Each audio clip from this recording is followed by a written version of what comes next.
Prophète Isa alayhi salam a dit à Ruqayya dans ce rêve que Allah lui montra: Ô Ruqayya, crois en Allah et ne t'élève pas au-dessus de la parole d'Allah. Si la grâce d'Allah déborde, ne l'utilise pas pour le mal. Bismillahirrahmanirrahim. Ruqayya dit: j'ai fait un rêve que Allah m'a montré. Le prophète Isa se tenait devant sa porte. Moi, j'étais dans la pièce du fond. Il appela: Ruqayya, viens ici. Je me tenais dans le couloir de la pièce arrière. Il dit: regarde, tu ne m'obéis pas. Je t'ai ordonné de venir et tu n'écoutes pas. J'avais mes raisons. Je restais dans la pièce du fond. Isa alayhi salam portait un vêtement blanc comme un arabe. Isa dit: viens avec moi. Il passa devant moi, s'arrêta dans la pièce du fond et nous partîmes ensemble. Je me vis assise, regardant droit devant moi sans parler, destination inconnue. Nous nous trouvions dans une grande grotte. Je suivais Isa. Il me mena de nouveau au Dajjal. J'observais les pas et le chemin de Isa. Il se tenait devant un prisonnier attaché, ressemblant à un immense King Kong, chétif et agité. Il poussait des grognements, changeait d'apparence brièvement. Je voulais voir plus clairement. Isa parla: Ô Dajjal, Allah témoigne qu'il sauvera ses serviteurs, mais les serviteurs d'Allah ne croient pas en son témoignage. Tu les fais devenir tes partisans, mais la promesse d'Allah est véridique, il sauvera ses serviteurs. Le Dajjal répondit: vous ne croyez pas en Allah et ne lui faites pas confiance. En vérité, je suis Allah. Je leur donnerai la paix. Je suis le Seigneur juste. Ils vivront heureux sous ma volonté. Isa répliqua: non, ô Dajjal, ils sont simplement trompés par tes suggestions. Tes armées abusent les gens dont la foi en le témoignage d'Allah est faible. Je le voyais comme un gigantesque King Kong, changeant sa cesse d'apparence. Il était assez faible, mais sa voix était puissante. Impuissant face à Isa, il redevint humaine. Ruqayya, tu m'as trahi, je suis ton guide, ton imam. Je me cache derrière Isa. Je n'obéis pas à ta parole au-dessus de celle d'Allah, car je suis ce Allah. Son visage devint méchant. À nouveau King Kong. Je dis: ce n'est pas ma faute. Je ne fais que transmettre ce que Allah dit. Il s'affaiblit, se transforma. Tu ne te souviens pas, Ruqayya, comment j'étais avec toi? Nous sommes comme des frères et sœurs. Je le voyais devant moi. Il s'exclama avec colère: tu m'as trahi. Son visage révélait sa véritable nature avec fureur. Je dis: reviens sur la voie d'Allah, humilie-toi devant Allah. Notre Allah est l'unique, il n'agit jamais injustement, mais pour redresser. Isa dit: assez Ruqayya.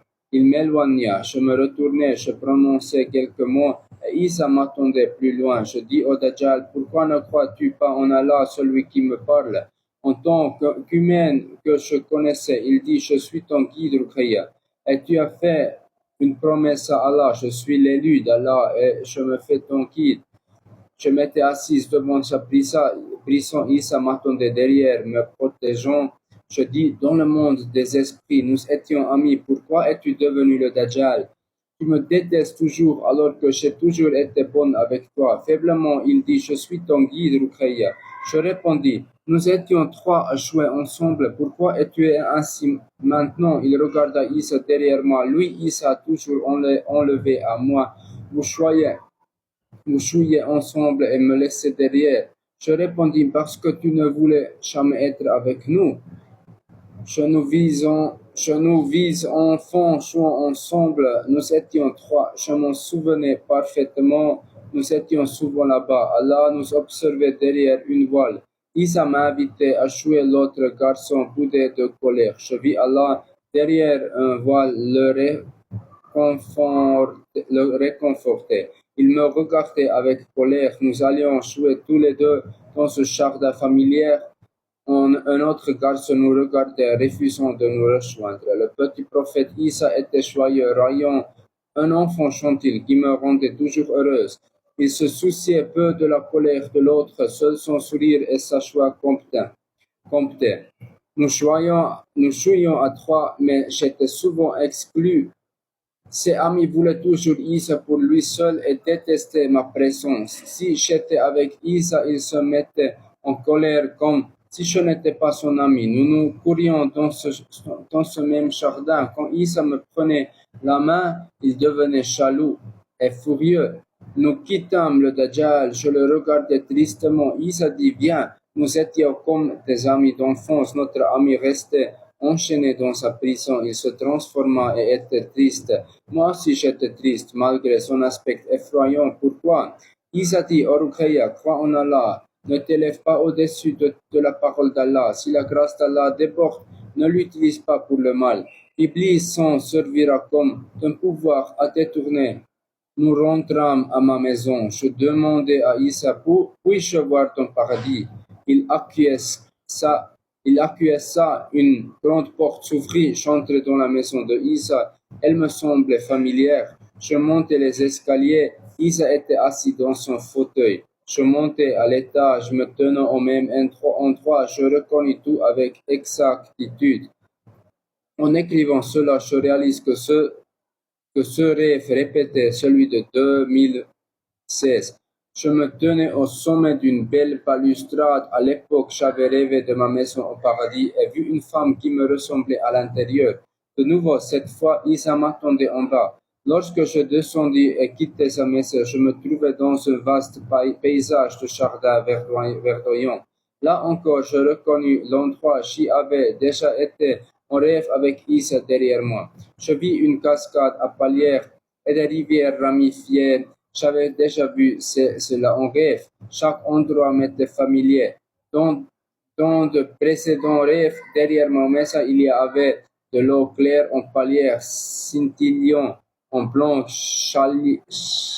jaillissant de la terre. Je m'en souvenais. J'en avais parlé à un ami, il est Ahlul Bayt. Isa me regardait en souriant. Assez Ruqayya, allons en ta maison. Nous étions dans ma maison, j'entrais dans ma chambre, mes cadeaux y étant encore, je ne me souviens plus. Puis je me réveillais, c'est la fin du témoignage. Ulaïka ala huda min rabbihim wa ulaïka hum al-muflihun. Ceux-là sont sur la voie droite de leur Seigneur et ce sont eux les bienheureux. Amin ya Allah ya Rabbi ya Sami ya Basir. Alhamdulillahi Rabbil Alamin. Allahumma salli ala Muhammad wa ala ali Muhammad. Et ce témoignage est du 5 juillet 2025 et c'était le témoignage 911 du Allah subhanahu wa ta'ala Ruqayya binti Ahmed.